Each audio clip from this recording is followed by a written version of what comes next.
Why do you think it is that when we're faced with this idea of fiscal responsibility, the thing we turn to generally first is those that have the least? Well, because they're the least powerful and they're the least organized. Wait, it's that simple? That's not rocket science, is it? Son of a...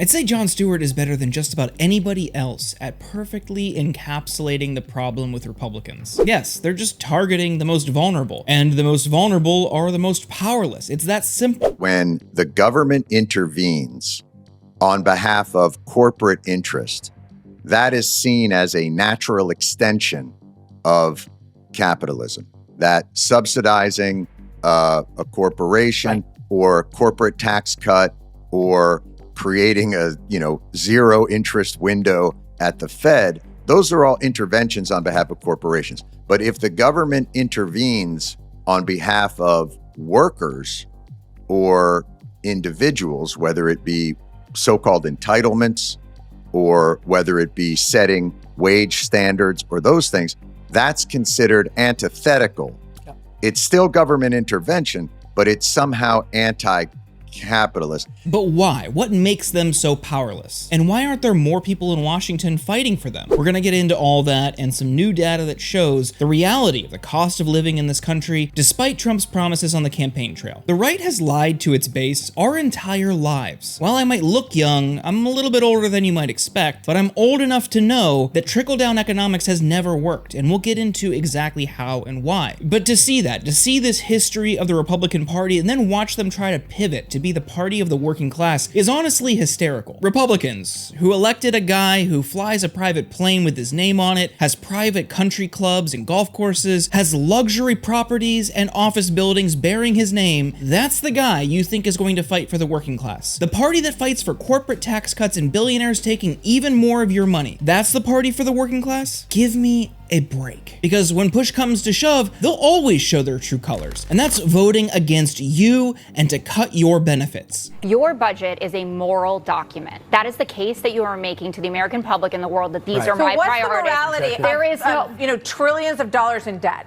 Then Rand Paul is right, and that's why he voted against it. But the morality that they are asking us to accept is that we have to sunset vaccines for people of age across this country. We just can't but private planes stay, and tax cuts for people who don't need them stay, and SNAP benefits go away. People have jobs making planes. Brian, rich people buy planes. You're not comparing I am kids really with doing AIDS and people who need food assistance to private plane manufacturing.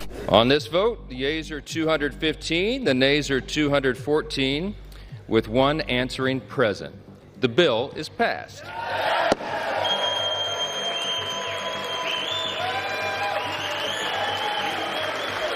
USA. That is Republicans cheering that they just cut benefits for working families, for seniors, and for children. If someone tells you who they are, believe them. But now let's talk groceries. Groceries, I used it on the campaign. It's such an old-fashioned term, but a beautiful term, groceries. It sort of says a bag with different things in it. Groceries are obviously, as we can all tell, because we do our own shopping. We don't have maids or butlers to do that for us. We can tell prices are expensive, but it's not just groceries. It's costs across the board. Walmart has been raising prices even down to their own store brand products. We're seeing massive jumps across every sector of the economy, thanks in part to Trump's tariffs. Again, another tool in his disposal that is making life harder for working people. And they will try to spin it, they'll try to blame other countries, they'll try to blame Biden. But this is all a direct result of Republican policies. Republicans are willing to sell out working and struggling folks in my district, and frankly, theirs too, to appease billionaires and big corporations. Now, I know we've had a lot of talk about how much SNAP costs a day, and the fact is that it's only $6 a day that a person gets when they get SNAP benefits, but we've not talked about the cost of Medicaid. It costs approximately $10 a day to ensure a kid gets health care through Medicaid. So we're talking about to take care of kids, let's say they've got SNAP and Medicaid, only $16 a day. But another thing we've not really put into perspective, we've talked about these billionaires, and we've talked about the fact that this is all to benefit them. No one has talked about how many billionaires we actually have in this country. We have more billionaires in the United States than any other country, but the total number is 83.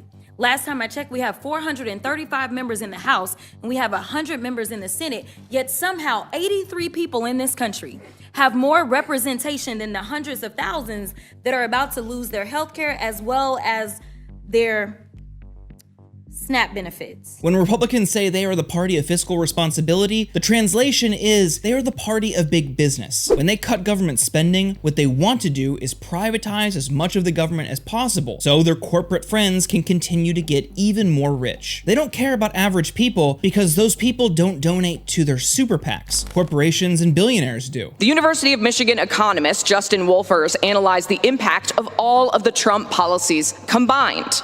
The cuts to Medicare, Medicaid, and SNAP found in this big bad bill, the tax cuts here that overwhelmingly benefit the rich, and Trump's reckless tariff policy that adds cost to the food and the goods that so many of us rely on in our daily lives, with that additional cost not borne by the country of origin, not borne by the importer, not borne by the retailer, but passed on to you. Combined over the next 10 years, here's how those policies will impact you. If you are in the lowest 10% of earners making just under $19,000 a year, you will lose $2,600. If you're in the lowest 25% of earners making $40,000 a year, you will lose $1,600. If you're the median income earner, if you make $80,000 a year, you will lose $1,200. If you're in the top 75% of earners making $1,770, you will lose $600. If you're in the top 80% of earners, you will lose $500. Are you picking up on a trend here? But if you happen to be in the top 10% of earners earning over $250,000 a year, congratulations, you will gain an average of $7,200. 90% of Americans will lose money over the next 10 years to give the wealthiest 10% of Americans more money. That's insane. 50 years of trickle-down economics has shown us clearly that it simply does not work. And let's be clear, this isn't just a Republican problem. We have super PACs on the left, and that inhibits what Democrats can do and what they fight for. The ultimate problem here is money in politics. When we accept a political system that allows corporations, special interests, and billionaires to pump as much money as they want into our political campaigns, this is the outcome we're going to get time and time and time again. But ultimately, corporations and billionaires love it because they know they can just buy an election if they want. For them, it's a return on investment. When they plunk down millions of dollars into a super PAC or into a campaign, they know there's going to be more waiting for them in the form of tax cuts or subsidies. So if we really want to tackle this problem head on, if we really want to lower the cost of living, and if we want to create a better tomorrow for working people across this country, we need to start by tackling the problem of money in politics. And that's something we talk about a lot on this channel. So if you enjoyed this video, please give it a thumbs up and subscribe. Thank you so much for watching.